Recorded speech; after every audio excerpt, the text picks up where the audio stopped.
G'day there guys, Marky here, and welcome back to another episode. I do hope you enjoyed the episode, and with that said, I want you to sit back, relax, chuck a prawn on the barbecue, and let's get right into it. Am I the asshole for losing my temper at my sister-in-law after she ruined the meal I made?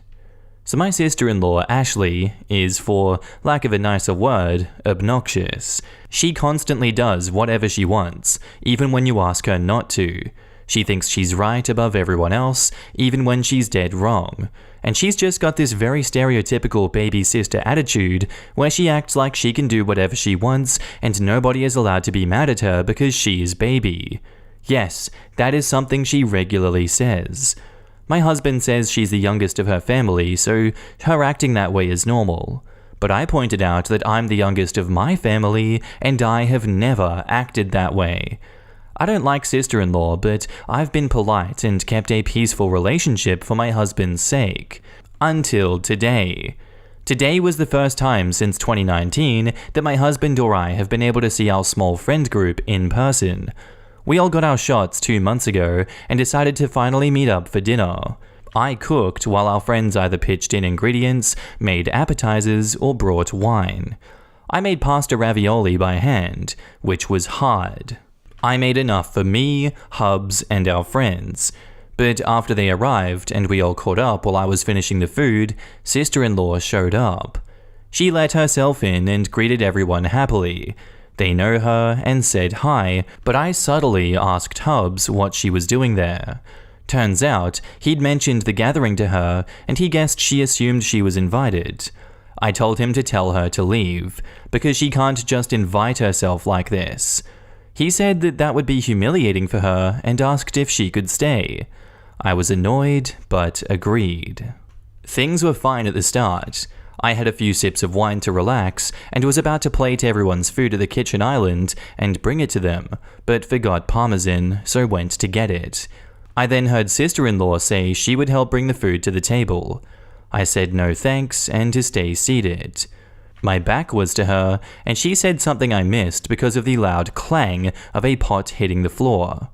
I heard everyone gasp and I closed my eyes. I knew what happened but didn't want to look. When I did, I just started crying. Hours of work splattered on the floor. Sister-in-law said that it was okay. It was just some pasta. I'll buy more. I lost it. I called her a stupid cow that ruined the entire dinner because she refuses to listen.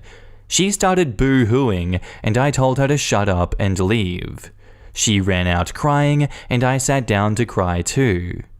Our friends consoled me and Hubs tried to say that I went too far, but our friends told him that he was an asshole and sister-in-law was in the wrong. They helped clean and we ordered pizza. But after they left, Hubs and I were flooded with calls from his family saying I was a horrible spoiled brat who made their baby cry over some stupid food. Now I'm just crying and feeling like garbage. Did I go too far? I don't usually get so angry or curse. Am I the asshole? In my professional opinion, no. Sister-in-law deserved every second of that verbal beating. You literally told her to sit down, but she just couldn't help herself. She just had to disobey you and come up and help, and look what happened. Hours of work splattered on the floor. No apologies, just, oh, it's okay. It's just some pasta. I'll buy you more. Don't worry about tonight's dinner. I just ruined tonight's dinner. What are you so angry about? You're the asshole if you ask me. This is too much for me. I am going to send this sister-in-law flying into the basket of assholes. But for you, OP, you are not the asshole. I commend you for your actions here. And now in the comments, not the asshole. You reached your limit. Holy crap. How old is this baby? I would be more pissed at my husband. He should have never let her know and politely asked her to leave. Sorry, we have plans with old friends today, when she arrived. Honestly, it just sounds like you never liked her and resorted to name-calling immediately. Unfortunate it happened and should have been completely avoidable because of respect for boundaries that she obviously never learned, but likely thought that it was helpful and it still was an accident. She was, it seems to me, unaware about it, which could explain why she didn't think that it was a big deal. I could see why your husband thought the way he did, but as a pasta maker myself, I could see why you would be upset. To me, everyone sucks here. Not the asshole. Let's look at the facts. Your sister-in-law invited herself to an intimate party between friends who hadn't seen each other in 2 years. She then accidentally dropped the dinner that you painstakingly prepared from scratch after you asked her to stay seated like all of the other guests.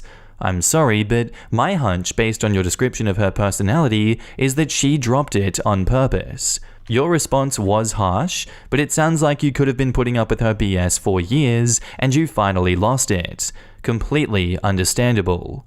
If you want to try to smooth things over, feel free to calmly sit the family down and explain that you were fed up with having to treat an adult like a spoiled child who can do whatever she wants without consequences. I'm assuming Ashley is an adult. But you are not the asshole here. I know how long it takes to make and stuff fresh ravioli. I'm sorry that all your hard work was ruined. And now back up to the post, we have an edit. Hubs says he understands that I'm upset the food was wasted, but he doesn't think my outburst was warranted and was actually kind of extreme. Tomorrow is his day off, and I told him he's going to be making the dish like I did, by hand and on his own, and then at the end we'll see if he thinks my outburst was unwarranted. Edit 2. Welp. Hubs made pasta for the first time today, and it went very much like I'd anticipated. He was all confidence and it'll be easy during the first 30 minutes. But towards the end of the first hour, that disappeared as the burn in his arms really set in from making enough dough for almost 60 ravioli. I did not lift a finger to help him knead, since I didn't get any help when I did it. After the dough was done and wrapped up in the fridge, he made the filling, which took another 40 or so minutes. When the dough was brought out, he had to start crafting the ravioli, all by hand after rolling the dough out. Lord, that went on for ages. Just rolling some dough out, cutting out squares, filling them, and putting the top on, rinse and repeat until the dough and filling was all gone. All in all, the entire process from start to finish for him on his own took a little over 4 hours. And that's with us not actually cooking any of the ravioli. Also, he didn't make any sauce or cook any shrimp for the ravioli to be served in or with. And also, he didn't prepare any salad to go with it. And when I told him this, that there was still some more to do, he almost started crying. He started saying sorry at the 1 hour mark and hasn't stopped apologizing since. We then had a long talk about his sister and the dinner that she ruined. The other times that she's pulled similar incidents, there's a lot, and how him and his family always let her get away with it. He says he knows how they treat her isn't normal, and he doesn't like it, but was raised to just go with the flow regarding Ashley. But he said that he's going to call her and tell her that we need some space from her for now. Update? Hubs just got a message from his cousin Ashley, laughing and bragging about intentionally spilling the pasta to teach me a lesson for being such a snobby cow. A handful of you all thought that she did it on purpose, but I didn't actually think she did until hearing her admit to it. I have never seen my husband this pissed off before. I don't know what's going to happen now. And now onto the update. Hi everyone, so much has happened since the pasta fiasco that I'd honestly completely forgotten about this account until this morning. So for the update, like I said, a lot has happened since then. I'll try to remember all of it, but be warned, I'm just going to put down everything as I remember it and try to make it in order. But it's been like 4 months, so I may not do it perfectly. Here goes. So sister-in-law bragged to her and Hub's cousin Brenda that she ruined the dinner on purpose. Hubs went to confront his family, sister-in-law denied everything till Hubs played the recording. Hubs banned sister-in-law from our house until she apologized to me, sincerely, and reimbursed us for all the wasted food. Sister-in-law went ballistic, sobbing and throwing a massive tantrum until mother-in-law tried calming her down and scolding Hubs for choosing some floozy over your blood family. Alright then mother-in-law, you can go to hell for saying that one. Hubs apparently flipped and called out his family on their weird babying of sister-in-law, saying they'd made her into a spoiled monster. This just started a huge screaming match between all of them before Hubs said that he wasn't speaking to them for the foreseeable future before storming out. That's when he called me and told me to block all of his family, and before I could hang up, I started getting tons of calls and texts from all of them just saying the most hateful stuff to me. All of my socials, from my personal Insta to my work email, were bombarded with hate until I managed to block all of them, but it took weeks for them to all stop. The only people in Hub's family who weren't harassing us were his paternal grandparents, his maternal grandmother, a few of his cousins on both sides, and his paternal aunts and uncles. Actually, I think all of the hate was from his maternal side, though not all of them. After blocking them all, things were peaceful until a few weeks later, our friend's, Kelly's, car was vandalized really bad when she stayed at our house for the weekend. I'm talking the sides were keyed, all the tires were slashed, the windows were spray painted, and they even tore off the tag and shoved it down into the driver's side door where the windows slide down. We then checked the doorbell cam, and it was sister-in-law and brother-in-law. It seems they mistook Kelly's car for mine. I lent my car to my mum since hers needed new tires and I could use Hub's if needed, since both Kelly and my car are black. Needless to say, we called the cops and Kelly pressed charges on both of them. Thankfully, the video evidence said that she was able to make a no-fault claim against Ashley, who had insurance, and Kelly got her repairs paid for, though barely. Sister-in-law and brother-in-law getting arrested caused a huge rift in Hub's family between those who don't think that it was necessary that they be arrested, most think that they should have just paid for the repairs out of pocket, and those who think that they got what was coming to them. Also, the arrest cost brother-in-law his job at a university. Hub's cousin Brenda, who was keeping us in the loop, told us that anyways. We didn't look into it. Brenda also informed us that during the whole family drama thing, it was revealed that Ashley is only their half-sister, according to the maternal grandmother anyways. Seems she verbally tore mother-in-law to pieces after mother-in-law insinuated that sister-in-law hadn't done anything to deserve this treatment. Brenda said their grandmother said, "You felt bad that your husband didn't love her because he knew she was just your shameful affair baby, so you loved her more than your other kids in some twisted effort to make up for it, and you pulled your other kids into doing it too, and all you did was succeed in spoiling her rotten." Brenda told us more, but that part is what really stuck in my mind. Honestly, hearing all of that was unbelievable for me. I had no idea this level of drama was buried in my husband's family. Then again, neither did he, and all of this snowballed from a ruined ravioli dinner. Hubs and I have decided to distance ourselves from this part of his family for now. After handing Kelly a copy of the video of sister-in-law and brother-in-law tearing up her car, we more or less washed our hands of dealing with them all. And I've been way less stressed lately. Hubs too, that we've both noticed. So, not a terrible end. Not sure who will see this update, but I'll be logging out of this account after a while since I think everything is mostly over. Thanks for reading, and extra thanks for everyone who sent me so many kind messages after my first post. It made me feel a lot better. And now in the comments, lol, grandmother destroyed them with that revelation.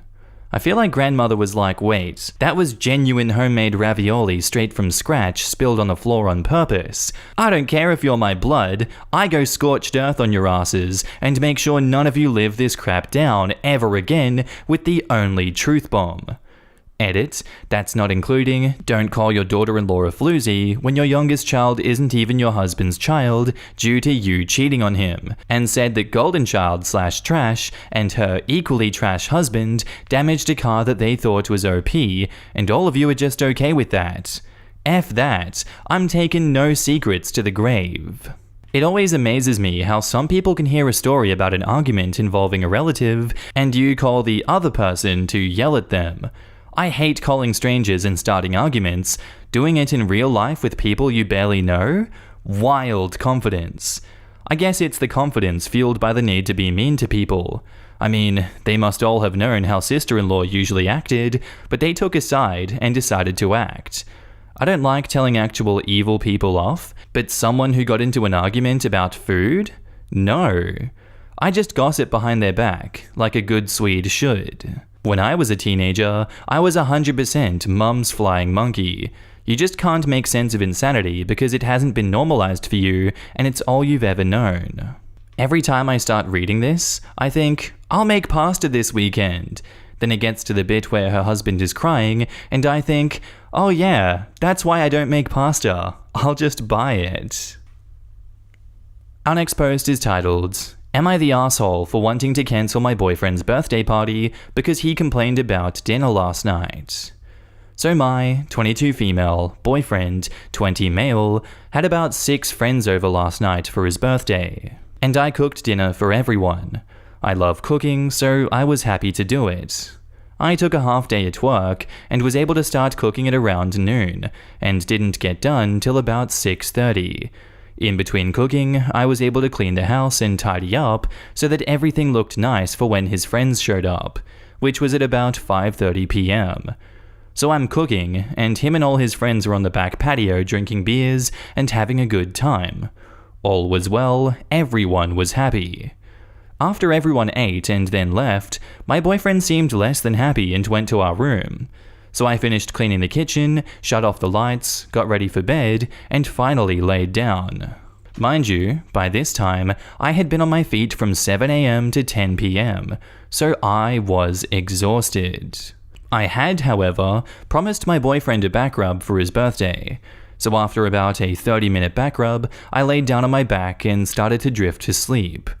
My boyfriend then wakes me from my almost sleep and then asks if I'm mad at him. I replied no, I'm just tired, so he asked again. I then sat up and reassured him that I wasn't upset, I was just exhausted because I'd been on my feet since 6 a.m., and that just because I'm not being super affectionate doesn't mean that I'm mad.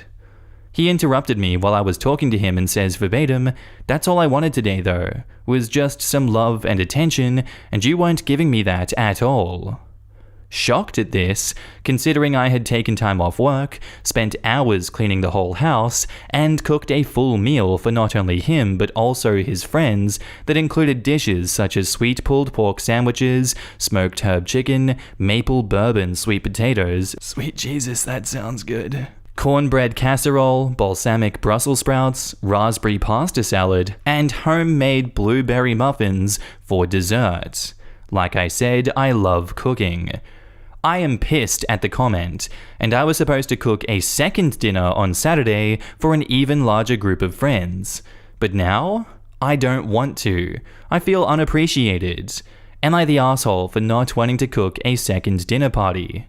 Extra info, I should mention that my boyfriend has severe stomach issues, so almost everything he eats has to be homemade. That's why we didn't just order pizza or something.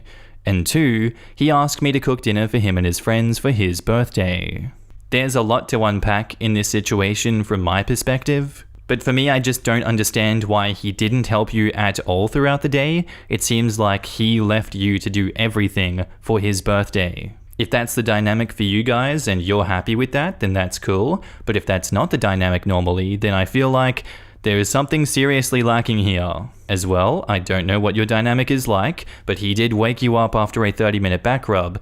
Just seems to me that he wanted sex. Nothing wrong with wanting sex, but if you're exhausted, you've been on your feet all day, you've just given a back rub and you want to go to bed, it's okay to say no to sex in these instances. Just go to bed, let your partner sleep, bring it up in the morning maybe. But to be salty and mad and petty after all they've done for you, that's unacceptable in my opinion. I'm going not the asshole for this one. I believe that his reaction and his unwillingness to help throughout this and then to expect you to do all the work for a second dinner makes him an asshole. And now in the comments, no assholes here. This is a perfect example of love language.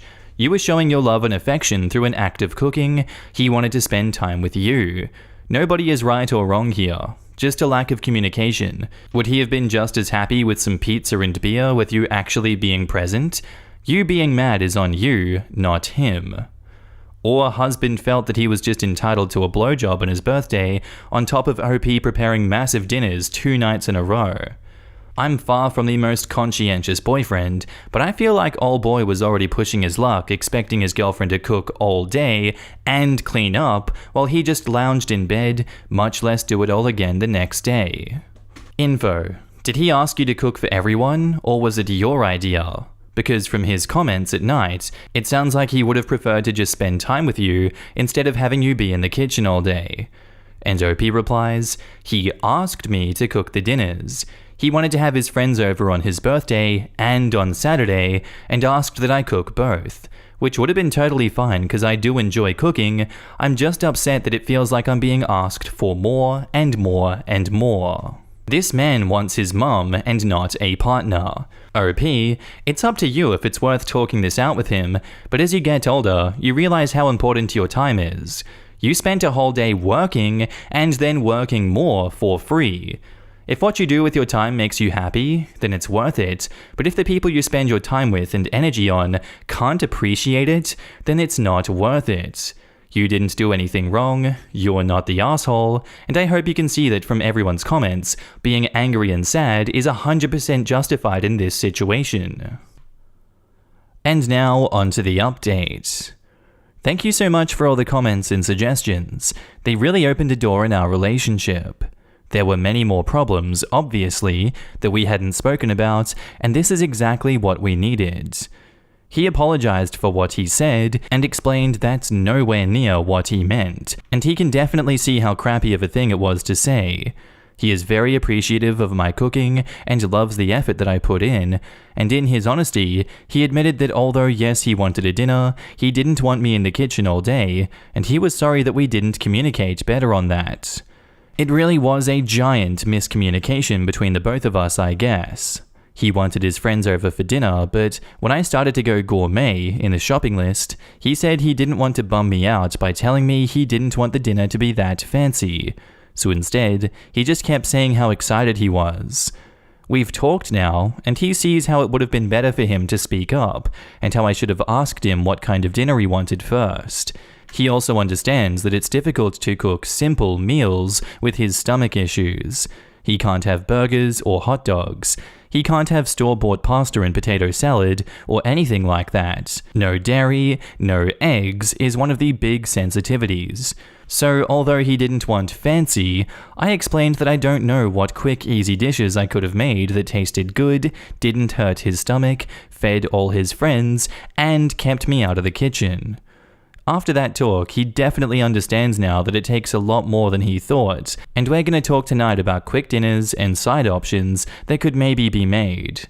We've come to an agreement to be more forward to avoid this in the future, and now we understand the other just a little bit more.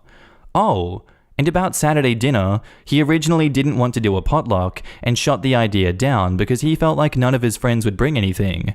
Really shitty friends, but that could have been a whole other Reddit post. Or they would mess the ingredient sensitivities up and it would damage his stomach. But after some talking and realizing that if I were to cook the whole thing, even if it were a simple barbecue setup, it would result in me being in the kitchen for a good majority of the time, again. He created a group chat with all of his friends. He gave them each a food assignment and explained his food sensitivities, and I told them to message me if they didn't know what to do about certain ingredients, so that he can still eat everything. And now, all he's requested of me is that I make my famous cheesecake the night before, which he wants to help with. Thank you again. I know there's more to be worked on between us, but I appreciate all of the commenters.